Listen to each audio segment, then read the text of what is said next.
নমস্কার বন্ধুরা, আমি অভিজিৎ। আজকের ভিডিওতে আমরা B Pharm third sem physical pharmaceutics 1 এর ইউনিট 2 অর্থাৎ state of matter and properties of matter and physical properties of ড্রাগের কিছু ইম্পর্টেন্ট কোশ্চেন এবং তার অ্যান্সার সম্পর্কে আলোচনা করব। First question, what are the different state of matter, discuss in detail about properties of state of matter and হচ্ছে how can the various state of matter be changed. তো চলো দেখা যাক এবার অ্যান্সার। চলো ফার্স্ট প্রথম কোশ্চেন সম্পর্কে আলোচনা করা যাক। What are the different state of matter. Different state of ম্যাটারকে দুই ভাগে ভাগ করা যায়, ফিজিক্যাল স্টেট আর কেমিক্যাল স্টেট। ফিজিক্যাল স্টেটের মধ্যে পড়ে সলিড, লিকুইড, গ্যাস। কেমিক্যাল স্টেটের মধ্যে পড়ে পিওর আর মিক্সচার। মিক্সচারকে আবার দুই ভাগে ভাগ করা যায়, হোমোজিনিয়াস আর হেটেরোজিনিয়াস। এবার দেখা যাক সলিড কি। সলিড হলো সেই সমস্ত মেটেরিয়াল যাদের ফিক্সড শেপ আছে আর ফিক্সড ভলিউম আছে। আর যদি লিকুইডের কথা বলি, লিকুইড হলো সেই সমস্ত মেটেরিয়াল যাদের ফিক্সড ভলিউম আছে কিন্তু ফিক্সড কোনো শেপ নেই। আর যদি গ্যাসের সম্পর্কে বলা যায় তাহলে গ্যাস হলো সেই সব মেটেরিয়াল যাদের ফিক্সড ভলিউম আর শেপ কোনোটাই নেই, ভলিউম শেপ দুটোই আনডিফিনিট। আর কেমিক্যাল স্টেটের মধ্যে পড়ে পিওর আর মিক্সচার। পিওর হলো যখন একই মেটেরিয়াল থাকে, কোনো একটি মেটেরিয়ালের মধ্যে একই রকম মলিকিউল থাকে, তাকে বলে পিওর। আর মিক্সচার হলো যখন দুই বা তার বেশি মলিকিউল মিক্সড হিসাবে থাকে, তাকে বলে মিক্সচার। এবার দেখা যাক হোমোজিনিয়াস মিক্সচার, হেটেরোজিনিয়াস মিক্সচার কি। তো চলো তার জন্য একটা স্ক্রিনে যেতে হবে। ওকে, জাস্ট ইমাজিন এই হলো একটা মিক্সচার যেটা হোমোজিনিয়াস, আর এই হলো একটা মিক্সচার যেটা হলো হেটেরোজিনিয়াস। হোমোজিনিয়াস মিক্সচারের ক্ষেত্রে যখন এখানের কথা বলো বা এখানের কথা বলো, এখানে সমস্ত জায়গাতে এই জায়গাতে যদি এ আর বি যদি দুটো মেটেরিয়াল মিক্স করে 1:2 অনুপাতে থাকে, তাহলে এখানেও থাকবে 1:2 অনুপাতে, এখানেও থাকবে 1:2 অনুপাতে। আর যদি এই মেটেরিয়ালটা হেটেরোজিনিয়াস হয়, তাহলে যদি এখানে যদি থাকে 1:2 অনুপাতে, তাহলে এখানে ধরো থাকবে 1:4 অনুপাতে, বা এখানে যদি থাকে 2:3 অনুপাতে। মানে বিভিন্ন জায়গায় বিভিন্ন রকম রেশিওতে থাকবে। হোমোজিনিয়াসের ক্ষেত্রে সমস্ত মেটেরিয়ালের সেম রেশিওতে থাকবে সমস্ত জায়গাতে, আর হেটেরোজিনিয়াসের ক্ষেত্রে সমস্ত জায়গাতে ডিফারেন্ট রেশিওতে থাকবে। তারপর হচ্ছে ডিফারেন্ট প্রপার্টিস অফ ম্যাটার বা ক্যারেক্টারিস্টিক অফ ম্যাটার সম্পর্কে। প্রথমে সলিডের যদি প্রপার্টিসের কথা বলি, তাহলে সলিডের নির্দিষ্ট ভলিউম আর শেপ দুটোই আছে। তারপর হচ্ছে সলিডের মধ্যে ইন্টারমলিকুলার অ্যাট্রাকশন ফোর্স বেশি, এর পোটেনশিয়াল এনার্জি কাইনেটিক এনার্জির তুলনায় বেশি হয়। সলিড ইজিলি ফ্লো করে না। তারপর হচ্ছে সলিডকে কম্প্রেস করা যায় না। আর যদি লিকুইডের ক্যারেক্টারিস্টিক কথা বলি, তাহলে লিকুইডের নির্দিষ্ট ভলিউম আছে কিন্তু কোনো নির্দিষ্ট শেপ নেই। লিকুইড ইজিলি ফ্লো করে। লিকুইড ইন্ট্রামলিকুলার ফোর্স বেশি, এবং আর কাইনেটিক ফোর্সও মোটামুটি কম্পারেটিভলি সেম, অর্থাৎ পোটেনশিয়াল এনার্জি ও কাইনেটিক এনার্জি মোটামুটি সেম লিকুইডের ক্ষেত্রে। যদি গ্যাসের কথা বলি, তাহলে গ্যাসের নির্দিষ্ট কোনো শেপ সাইজ কিছুই নেই। তারপর গ্যাসকে হচ্ছে ইজিলি কম্প্রেস করা যায়, তারপর ইজিলি ফ্লো হয়। তারপর হচ্ছে মলিকুলার স্পেস অনেক বেশি, ইন্টারমলিকুলার অ্যাট্রাকশন ফোর্সটা একেবারে নেই বললেই চলে, খুবই সামান্য। এর কাইনেটিক এনার্জি পোটেনশিয়াল এনার্জির তুলনায় অনেক বেশি গ্যাসের ক্ষেত্রে। এরপরে যদি পিওরের ক্যারেক্টারিস্টিকের কথা বলি, তাহলে পিওর হচ্ছে যে সমস্ত মলিকিউল সেম থাকবে। আর যদি মিক্সচারের কথা বলি, তাহলে মিক্সচারের ক্ষেত্রে দুই বা তার বেশি মলিকিউলকে একসাথে মিক্স করে মিক্সচার মেটেরিয়াল বানানো হয়। হোমোজিনিয়াসের ক্ষেত্রে দুই বা তার বেশি মেটেরিয়ালের যে রেশিওতে মিক্সচার করে সেটা সব জায়গাতে সমস্ত মেটেরিয়ালের মধ্যে সেম থাকবে। আর হেটেরোজিনিয়াসের ক্ষেত্রে বিভিন্ন জায়গায় বিভিন্ন রকম থাকবে রেশিওটা। এরপরের কোশ্চেন হলো, how can the various state of matter be changed. দেখো, যদি সলিডকে হিট প্রয়োগ করা হয় তাহলে সেটা লিকুইড হবে, এই প্রসেসকে বলে মেল্টিং। আবার লিকুইডকে যদি ঠান্ডা করা হয়, কুল ডাউন করা হয়, তাহলে সেটা হবে সলিড, এই প্রসেসকে বলে ফ্রিজিং। আবার যদি লিকুইডকে হিট প্রয়োগ করা হয় বা প্রেসার কম করা হয়, তাহলে সেটা গ্যাসে পরিণত হবে, একে বলে ভেপোরাইজেশন। আবার গ্যাসের যদি হিট কম করা হয় বা গ্যাসকে যদি প্রেসার প্রয়োগ করা হয়, তাহলে সেটা লিকুইড হবে, তাকে বলে কনডেনসেশন। আবার ডাইরেক্টলি সলিডকে হাই অ্যামাউন্ট অফ হিট দিয়ে প্রেসার কমিয়ে নিলে সেটা ডাইরেক্ট গ্যাসে পরিণত হবে, তাকে বলে সাবলিমেশন। আবার গ্যাসকে ডাইরেক্টলি প্রচুর পরিমাণে হিট কমিয়ে আর প্রচুর পরিমাণে প্রেসার প্রয়োগ করলে সেটা ডাইরেক্টলি গ্যাস থেকে সলিডে তৈরি করে, তাকে বলে ডিসাবলিমেশন। এইভাবেই সলিড থেকে লিকুইড, লিকুইড থেকে গ্যাস বা গ্যাস থেকে সলিড চেঞ্জ করায়। এরপর 2 নম্বর কোশ্চেন হলো, what is sublimation critical point or triple point. Critical point explain with diagram. তো চলো যাক আমাদের ডায়াগ্রামের দিকে। এই হলো আমাদের সাবলিমেশন ক্রিটিক্যাল পয়েন্ট আর ট্রিপল পয়েন্ট গ্রাফ। এখানে আমরা এক্স অ্যাক্সিস বরাবর টেম্পারেচার এবং ওয়াই অ্যাক্সিস বরাবর প্রেসার নিচ্ছি। যদি টেম্পারেচার কম থাকে তাহলে সেক্ষেত্রে এটা সলিড মেটেরিয়াল থাকবে। তো এক্ষেত্রে প্রেসারের উপর কোনো এফেক্ট করে না, সলিডের উপর প্রেসার কোনো এফেক্ট করে না, টেম্পারেচার কম থাকলে সলিড থাকবে। আর যদি টেম্পারেচার বাড়ে তার সাথে সাথে প্রেসারও বাড়ে, তাহলে সেক্ষেত্রে আমাদের লিকুইড ফর্ম থাকবে। আর যদি টেম্পারেচার বাড়ে কিন্তু প্রেসার কম থাকে, তাহলে সেক্ষেত্রে আমাদের গ্যাসোয়াস ফর্ম থাকবে। তো এখানে আমাদের সলিড, লিকুইড, গ্যাস তিনটে ফর্মই দেখানো হয়েছে গ্রাফের মধ্যে। তো এবার দেখা যাক সাবলিমেশন ক্রিটিক্যাল পয়েন্ট কী। তো সাবলিমেশন ক্রিটিক্যাল পয়েন্টে যে পয়েন্টটি সলিড ফর্ম, লিকুইড ফর্ম আর গ্যাসোয়াস ফর্ম তিনটে ফর্মই একসাথে থাকবে, বা যাকে বলা যেতে পারে মেল্টিং কার্ভ, সাবলিমেশন কার্ভ আর হচ্ছে যে বয়েলিং কার্ভ। তিনটে কার্ভ যে পয়েন্টে মিট করে তাকে বলে ক্রিটিক্যাল পয়েন্ট, বা তাকে বলে সাবলিমেশন ক্রিটিক্যাল পয়েন্ট বা ট্রিপল পয়েন্ট। তো ডেফিনেশন যদি বলতে পারি, তাহলে যে triple point is the temperature and pressure at which melting curve, vaporisation curve and sublimation curve meet each other. বা একে আরেকভাবে বলা যেতে পারে, triple point is the temperature and pressure at which solid, liquid and gaseous state are coexisting with each other. তো যে temperature critical sublimation critical point বা triple point তৈরি হয়, তা সেই টেম্পারেচারটাকে বলে, বিভিন্ন মেটেরিয়ালের ক্ষেত্রে ভিন্ন হতে পারে, তো সেই টেম্পারেচারটাকে বলে ট্রিপল পয়েন্ট টেম্পারেচার বা সাবলিমেশন ক্রিটিক্যাল পয়েন্ট টেম্পারেচার। আর যেই প্রেসার প্রয়োজন হয় ট্রিপল পয়েন্ট তৈরি করার জন্য বা তিনটে ফর্মকে কোএক্সিস্ট করার জন্য ট্রিপল পয়েন্ট টেম্পারেচারে, তাকে বলে ট্রিপল পয়েন্ট প্রেসার বা সাবলিমেশন ক্রিটিক্যাল পয়েন্ট প্রেসার। তো এবার দেখা যায় ক্রিটিক্যাল পয়েন্ট কি। ক্রিটিক্যাল পয়েন্ট হলো সেই পয়েন্ট যে টেম্পারেচার লিকুইড ফর্ম আর গ্যাসিয়াস ফর্ম দুটো একসাথে কোএক্সিস্ট করবে, কিন্তু সলিড ফর্ম কোএক্সিস্ট করবে না। সলিড ফর্ম করলে সাবলিমেশন ক্রিটিক্যাল পয়েন্ট, লিকুইড আর গ্যাসেস, তার যদি লিকুইড আর গ্যাস ফর্ম দুটো করে সলিড করে না, তাকে বলে শুধু ক্রিটিক্যাল পয়েন্ট। শুধু ক্রিটিক্যাল পয়েন্ট নয়, ক্রিটিক্যাল পয়েন্ট, শুধুটা লিখো না। তো ক্রিটিক্যাল পয়েন্টের ডেফিনেশন বলা যেতে পারে, critical point is the point on diagram at which liquid phase and gaseous phase are coexisting with each other. এরপর ক্রিটিক্যাল পয়েন্ট টেম্পারেচার কি, যে টেম্পারেচার ক্রিটিক্যাল পয়েন্ট থাকে তাকে বলে ক্রিটিক্যাল পয়েন্ট টেম্পারেচার। আর তার ডেফিনেশন বলা যেতে পারে, critical temperature is the temperature above which a material never exist in it's liquid phase is always exist in it's gaseous phase. তো ক্রিটিক্যাল পয়েন্ট টেম্পারেচার হলে এমন একটি টেম্পারেচার যে টেম্পারেচারের উপরে কোনো মেটেরিয়াল তার লিকুইড ফর্মে এক্সিস্ট করবে না, অলওয়েজ গ্যাসিয়াস ফর্মে এক্সিস্ট করবে। এবার আসবে থার্ড কোশ্চেনে, এক্সপ্লেন ইউট্যাকটিক মিক্সচার উইথ ডায়াগ্রাম। তো চলো আবার ডায়াগ্রামে যাওয়া যাক। তো এই হলো আমাদের ইউট্যাকটিক মিক্সচারের গ্রাফ। এখানে আমাদের এক্স অ্যাক্সিস বরাবর কনসেন্ট্রেশন আর ওয়াই অ্যাক্সিস বরাবর টেম্পারেচার নিয়েছে। কনসেন্ট্রেশনের লেফট সাইডে যে আছে সেটা হলো এ মেটেরিয়াল 100% এ আছে, রাইট সাইডে 100% বি আছে। যখন এর পরিমাণ আস্তে আস্তে কমতে থাকছে এবং বি এর পরিমাণ আস্তে আস্তে বাড়ছে, অর্থাৎ এর মধ্যে বি মিক্স করা হচ্ছে, তখন তার এর মেল্টিং পয়েন্ট ধীরে ধীরে কমতে থাকছে এবং একটি পয়েন্ট এসে এ আর বি দুটো মিক্সচারের মেল্টিং পয়েন্ট সব থেকে কম হচ্ছে। আর যদি রাইট সাইড থেকে দেখি তাহলে রাইট সাইডে বি আছে 100%, যেখানে বি এর মেল্টিং পয়েন্ট সব থেকে হাই। আবার বি এর সাথে যখন এ মিক্স করাচ্ছে তখন বি এর মেল্টিং পয়েন্ট কমতে থাকছে এবং একটি নির্দিষ্ট পয়েন্টে এসে এ আর বি মিক্সচারের সেখানে যাদের মেল্টিং পয়েন্ট সব থেকে কম হচ্ছে। এই নির্দিষ্ট পয়েন্টটাকে বলা হয় ইউট্যাকটিক পয়েন্ট। তো দেখা যাক এবার ইউট্যাকটিক মিক্সচার ডেফিনেশন কি। Eutectic mixture is a mixture of two solid particles where they mixed and the melting point of the mixture reduced then any of the component of the mixture. Eutectic mixture বলা হয় সেই মিক্সচারকে যখন দুই বা তার বেশি মেটেরিয়ালকে একসাথে মিক্স করা এবং মিক্সচারের মেল্টিং পয়েন্টটা ওই সমস্ত মেটেরিয়ালের পার্টিকুলার মেল্টিং পয়েন্টের থেকে কম হয়। তো চলো এবার দেখা যাক ইউট্যাকটিক টেম্পারেচার কাকে বলে। Eutectic temperature is the minimum temperature at which eutectic mixture get লিকুইডিফাই।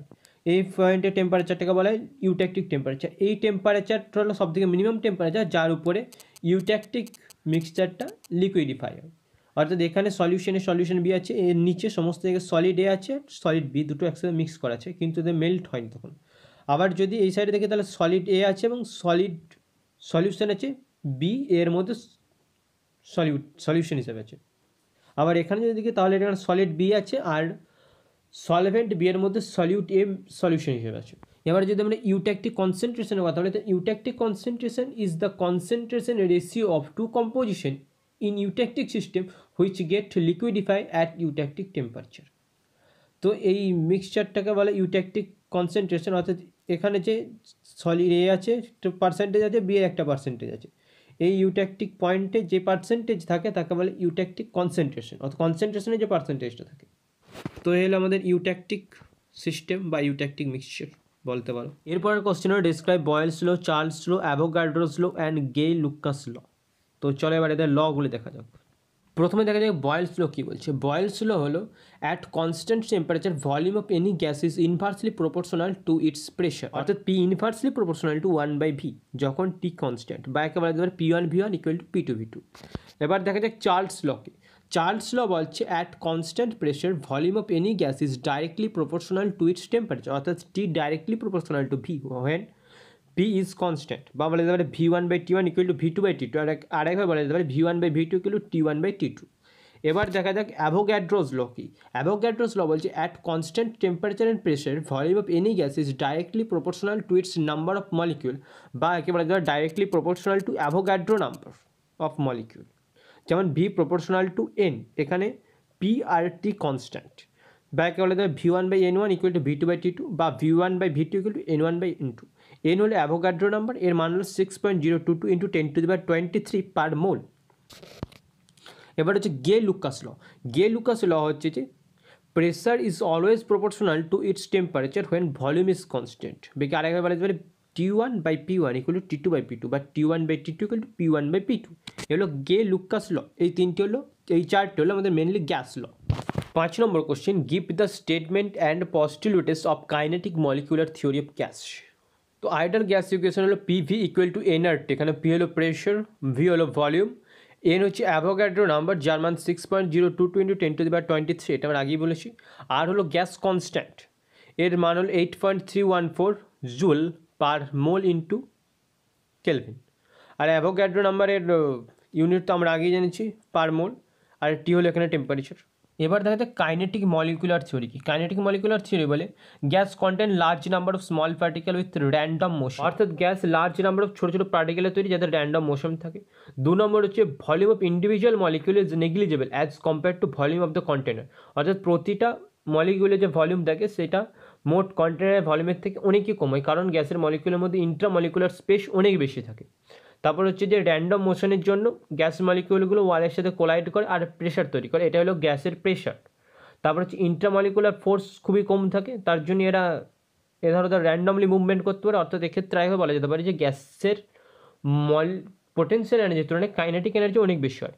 তারপর হচ্ছে যে average kinetic energy directly proportional to its temperature, অর্থাৎ কাইনেটিক এনার্জি যত বেশি হবে গ্যাসের টেম্পারেচার তত বেশি হবে, অর্থাৎ প্রেশার বাড়লে গ্যাসের টেম্পারেচারও বাড়বে। এইটাই আমরা পড়েছি আমাদের হচ্ছে যে গে লুকাস রয়ের মধ্যে। নেক্সট কোশ্চেন হলো define crystalline solid, what are the type of crystal and enlist and explain characteristic of crystal.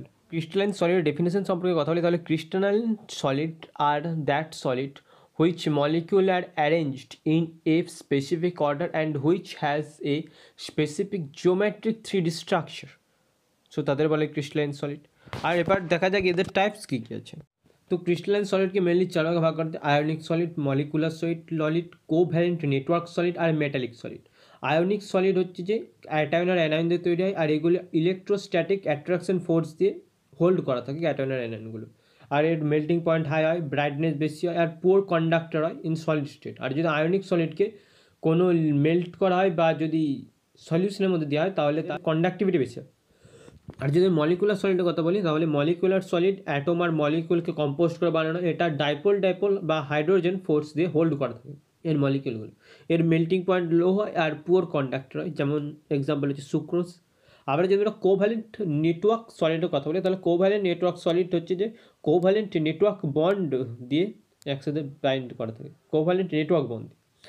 আর এর মেল্টিং পয়েন্ট হাই হয়, ভেরি হার্ড হয়, আর ব্যাড কন্ডাক্টর হয়, যেমন হলো ডায়মন্ড। কিন্তু এক্সেপশনিস হলো গ্রাফাইট। গ্রাফাইট একটি কোভ্যালেন্ট নেটওয়ার্ক সলিড হলেও এটি গুড কন্ডাক্টর ইলেকট্রিক্যাল আর হিটের।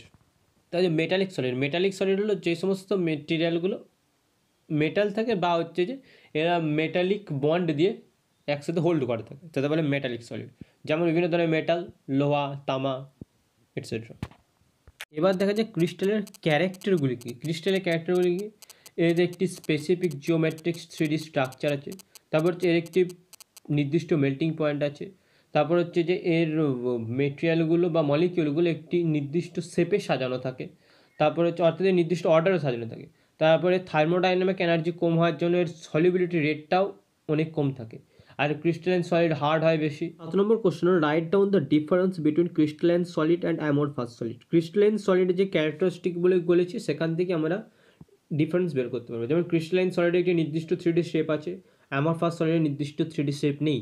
ক্রিস্টালাইন সলিডের মধ্যে মলিকিউলগুলো একটি নির্দিষ্ট অর্ডারে সাজানো থাকে, অ্যারেঞ্জমেন্ট করা থাকে, কিন্তু অ্যামরফাসের মধ্যে নির্দিষ্ট অর্ডারে অ্যারেঞ্জমেন্ট করা থাকে না, অর্থাৎ র্যান্ডমলি অ্যারেঞ্জমেন্ট থাকে। তারপরে ক্রিস্টালাইন সলিডের একটি নির্দিষ্ট মেল্টিং পয়েন্ট আছে, কিন্তু অ্যামরফাস সলিডের নির্দিষ্ট মেল্টিং পয়েন্ট নেই। তবে ক্রিস্টালাইন সলিডের হার্ডনেস কম্পারেটিভলি বেশি হয় আর মেল্টিং পয়েন্টও বেশি হয়, আর অ্যামরফাস সলিডের হার্ডনেস কম্পারেটিভলি কম হয়।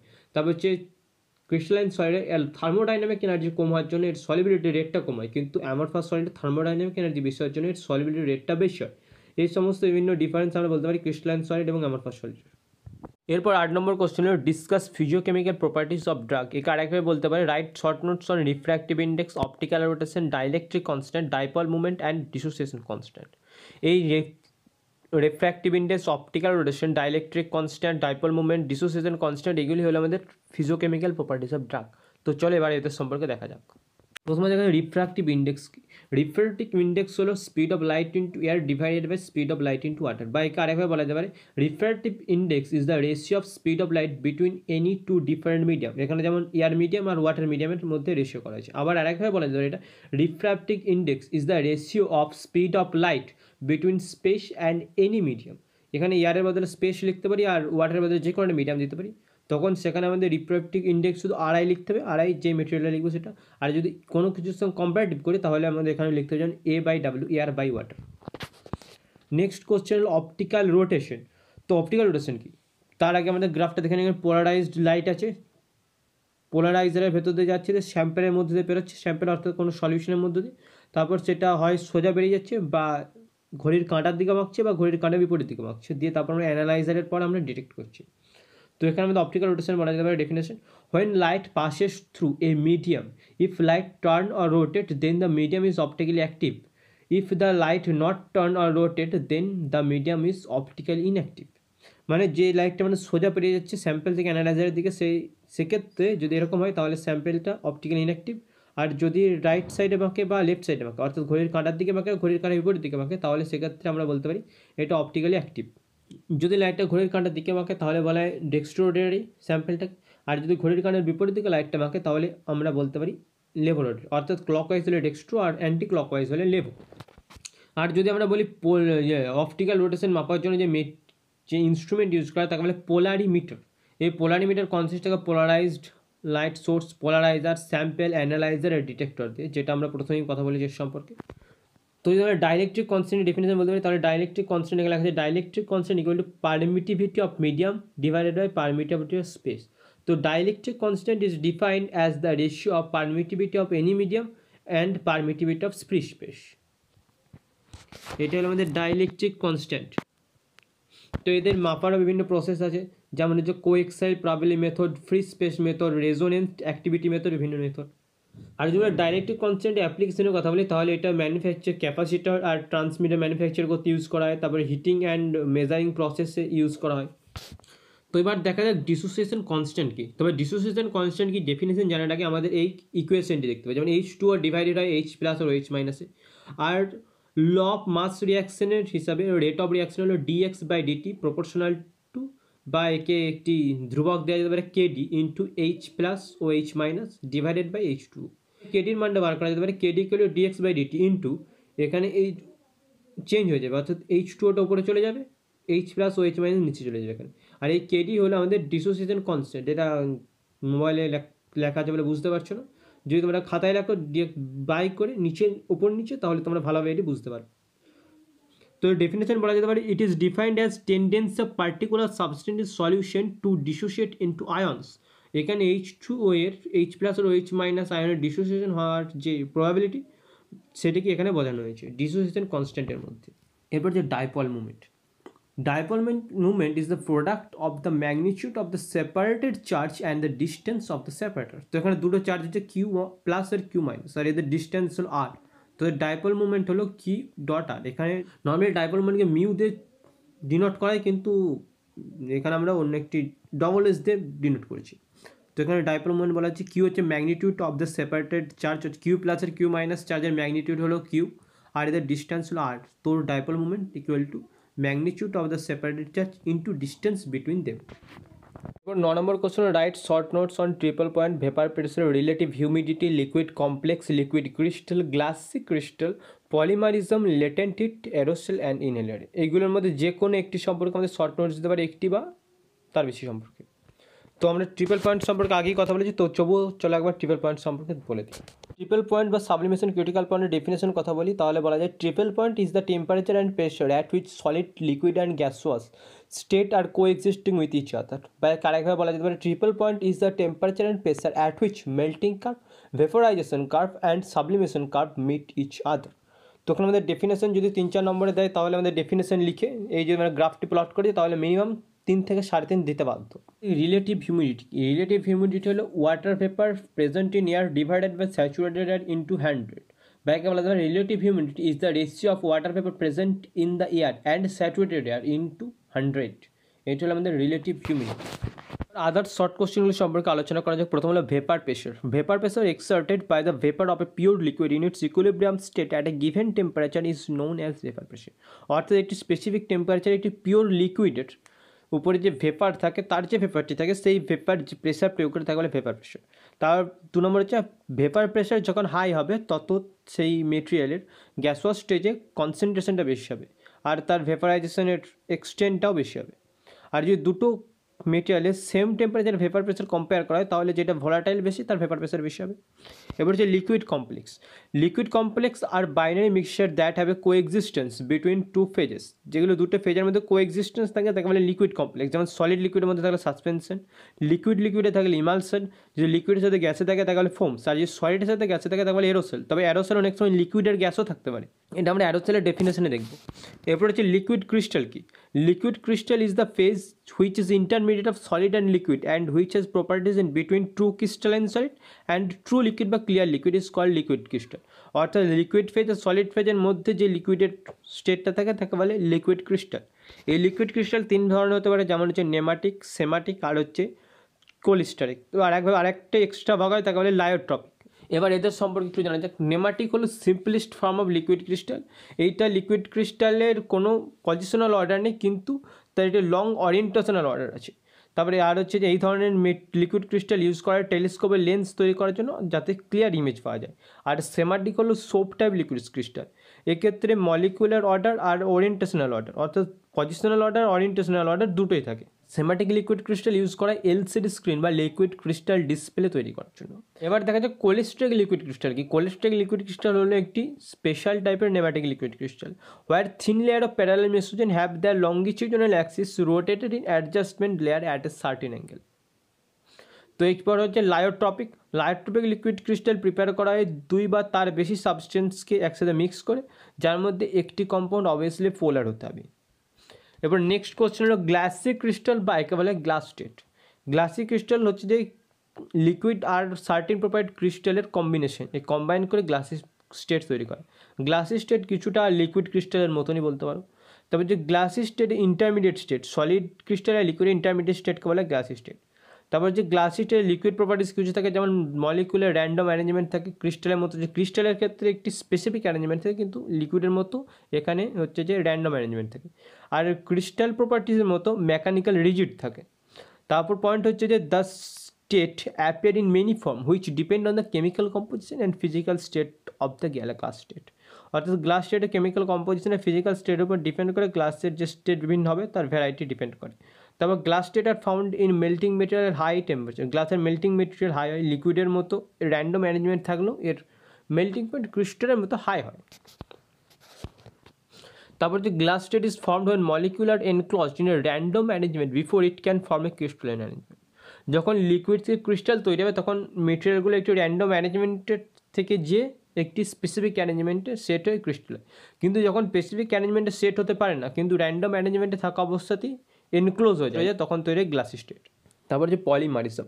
পলিমারিজম are those solid which have ability to change their form according to the situation. যেমন কার্বন নর্মালি কার্বন হিসেবে থাকে, যখন এর উপর এক্সট্রিম প্রেশার পড়ে আর এক্সট্রিম হিট প্রয়োগ করা হয় তখন সেটা ডায়মন্ডে পরিণত হয়। ডায়মন্ডের একটি স্পেসিফিক কিউবিক স্ট্রাকচার থাকে। তারপর হচ্ছে latent heat. Latent heat is the amount of hit energy which is needed to convert the physical state of matter at a constant temperature for unit weight of material. অর্থাৎ বলা যেতে পারে temperature fixed রেখে কোনো মেটেরিয়ালের state change করতে, অর্থাৎ liquid থেকে gas বা সলিড থেকে লিকুইড, গ্যাস থেকে লিকুইড চেঞ্জ করতে যে পরিমাণ হিট প্রয়োজন হয় তাকে বলে ল্যাটেন্ট হিট। যেমন বলা যেতে পারে latent heat of melting of ice is 80 calorie per gram. অর্থাৎ 1 গ্রাম বরফকে 0 ডিগ্রি সেন্টিগ্রেড, 1 গ্রাম বরফকে 0 ডিগ্রি সেন্টিগ্রেড 1 গ্রাম জলে পরিণত করতে 80 ক্যালোরি তাপ লাগে। আবার সেম হিসাবে latent heat of vaporisation of water is 540 calorie per gram. অর্থাৎ 1 গ্রাম 100 ডিগ্রি সেন্টিগ্রেডের জলকে 1 গ্রাম 100 ডিগ্রি সেন্টিগ্রেডের ভেপারে ট্রান্সফার করতে 540 ক্যালোরি হিট লাগে। একটা আরেকভাবে বলা যেতে পারে, এর আরেক ধরনের কোশ্চেন আছে, আমাদের ছোটোবেলাতে আমরা পড়েছি যে 100 ডিগ্রি সেন্টিগ্রেডের জলের তুলনায় 100 ডিগ্রি সেন্টিগ্রেডের ভেপার বেশি ভয়ানক কেন? আর বাই আরেকভাবে এখন আমাদের আসতে পারে যে why 100 degree centigrade vapour is more harmful than 100 degree centigrade water. তো এখানে আমাদের ল্যাটেন্ট হিটের কথা উল্লেখ করতে হবে, 540 ক্যালোরি পার গ্রাম হিট যে বেশি থাকে হিট এনার্জি, সেটা আমাদের উল্লেখ করতে হবে। এরপরের কোশ্চেন হলো অ্যারোসল। तो aerosol can be liquidify under high pressure under a sealed container at critical temperature when gases become low molecules are extend and the liquid convert into gas. অর্থাৎ গ্যাসকে যদি হাই প্রেশার প্রয়োগ করা একটি seal কন্টেনারে রাখা হয় তাহলে সেটা লিকুইড ট্রান্সফার হয়ে যায়। আবার যদি আমরা তার প্রেশার কমে দিই তাহলে সেটা আবার গ্যাসে কনভার্ট হয়ে যাবে লিকুইড থেকে।